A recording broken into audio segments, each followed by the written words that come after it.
تعال اقول لك على مطعم مصري بس الطعم اصلي. الخبز عندهم بيتعمل فريش قدام عينك، وكمان عندهم حجر للفلافل عشان يطلع لك زي الكتاب ما قال. سندوتشات عنده بتيجي نصين، سندوتش الفلافل يلا فاهيتا فراخ، الفلفل الوان، وطبعا الفراخ، وفي زيتون الشرايح مع الجبنه الموتزاريلا، وطبعا الصوص بتاعه. طعم الفراخ باين، توابل مش طاغيه على السندوتش. بيض بيتزا، انت كانك بتاكل بيتزا وبيض عليها الفلفل الالوان والزيتون والبيبروني، وفي جبنه موتزاريلا.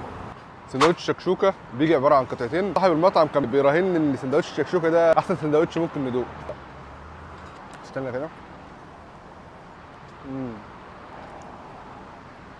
انا مش عارف اتكلم من حلاوه السندوتش.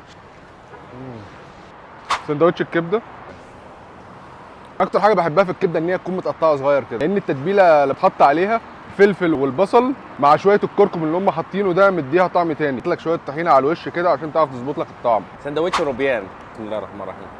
اول مره اجرب الروبيان المصري، علشان كده انا قلبت مصري. ده فيه جرجير وطحينه والميكس ده اللي بتغطس فيه الروبيان. الصراحه خرافي، فيه حاجه كريسبي كده، الله المزاج بينعدل. الفول المصري جاب لي الفول معمول بالطريقه الاسكندراني بتاع، ما عجبنيش، فقلت له هات لي الفول العادي وطعمه حلو مع الخبز الفريش بتاعه. وكمان عندهم بوكسات للعائلات والاصدقاء، ينفع تعملوا بالاصناف اللي بتحبها. المطعم اسمه فلافل تايم، موجود في بين عمران جنب بابا جونز، لازم تجربوه.